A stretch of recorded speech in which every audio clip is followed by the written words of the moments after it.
Hey guys, a quick lesson for AP US history so you know exactly what to do for the next lesson. The homework packet is due tomorrow, so please make sure you get that done and turn that in. But let's get started. Let me share my screen. So today's lesson is called 6.7, the labor strikes back. So here's what your handout looks like. And in it, we have a starter of two different questions. Do you think that skilled or certified or trained laborers deserve more rights than unskilled laborers? Meaning, if I took the time to go get some training, certification, I become better skilled in my job, do I deserve more pay, better pay, more overtime, which means more money, shorter days, and retirement package or retirement perks over people that don't have that training? And the second question, which is kind of connected to what we talked about yesterday, if a teachers union went on strike and then violence broke out between the teachers and police, who would look like the bad guys? Do you think it would be the police, or do you think it would be the teachers? And explain why.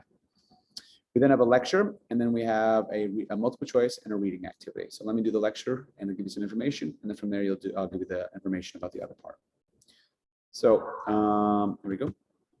So let's get to it. So just to recap, we have robber barons, these wealthy industrialists who are exuding their power through laissez-faire capitalism.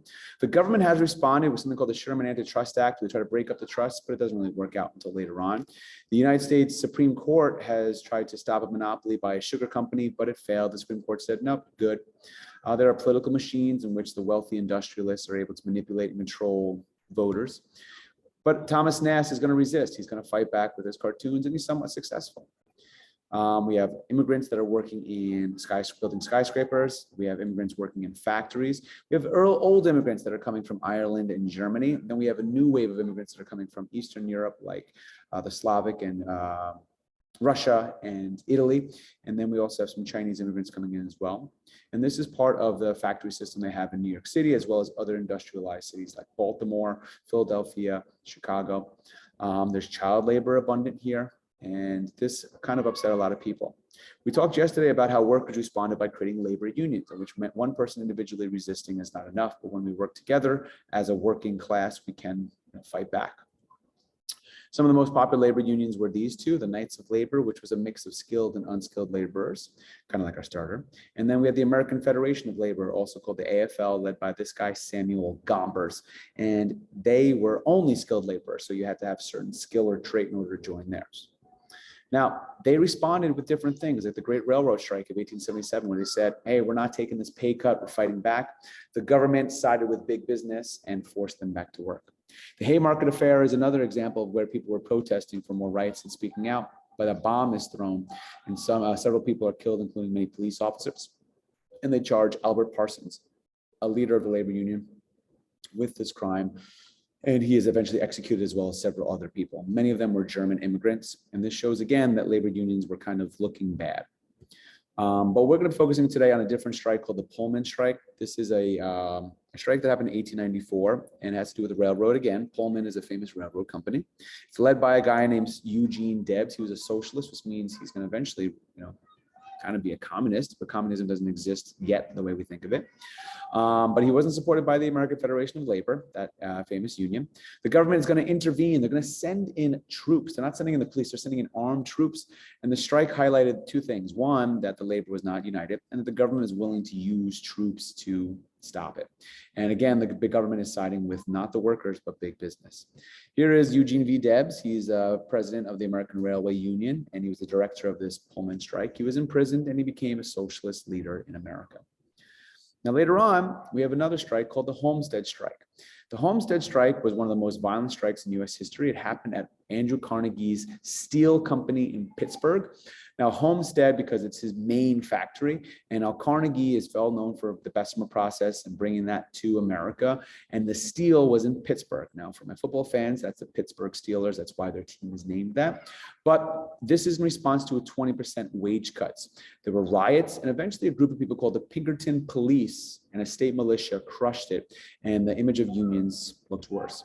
Now, I'm going to give you a little information about the Pinkertons. It says Pinkerton Police, but they are not actually a police force. They're a private agency. And here's what they need to know about that. The Pinkerton Agency are well-known strike breakers. They're sent in to break up a strike. They approached the Homestead plant on barges. Barges are floating rafts, if you would, that have engines to them. So they approached on water. The strikers, the people that worked in the factory, saw them coming. They poured oil on the water and then they lit the water on fire. So imagine being in this town or seeing this at night, seeing your river on fire as people are fighting each other with guns and dynamite. Dudes are walking around with sticks of dynamite. 3 guards are killed, 10 strikers, and many other people are injured. 10 strikers are killed, and many other people are injured.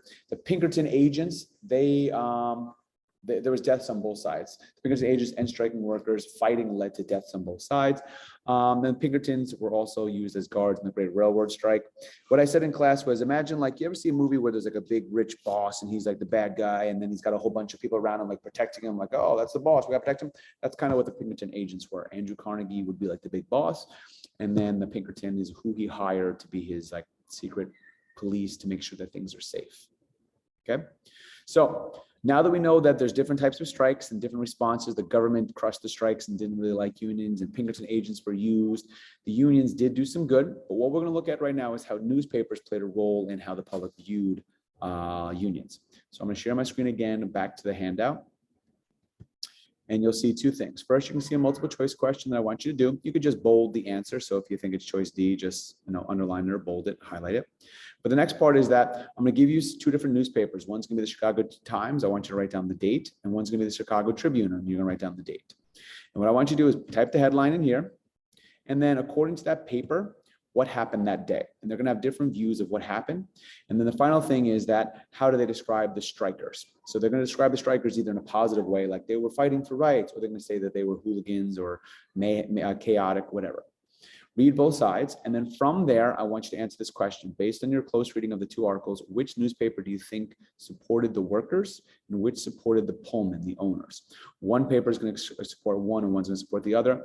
And here's your documents that you have. So Chicago Times on the left, Chicago Tribune on the right. There's the headline, and kind of summarize of how you know. Now, when it's all said and done, respond is, what is the impact of strike on labor relations in the public view? In other words, how do newspapers impact how people view certain things? And you can think about it this way. Even right now, if I said there's one news that supports Donald Trump, is it Fox News or CNN? You'd have your own answer to it, and you're aware of that. That's kind of what we're doing here. We're looking at these newspapers and figuring out, all right, who's siding with who, and then what is the big clues behind that, and then how can that kind of shape people's views. Get this done, turn this in, as well as getting that homework done. But that's the end of my video. If you have any questions, shoot me an email.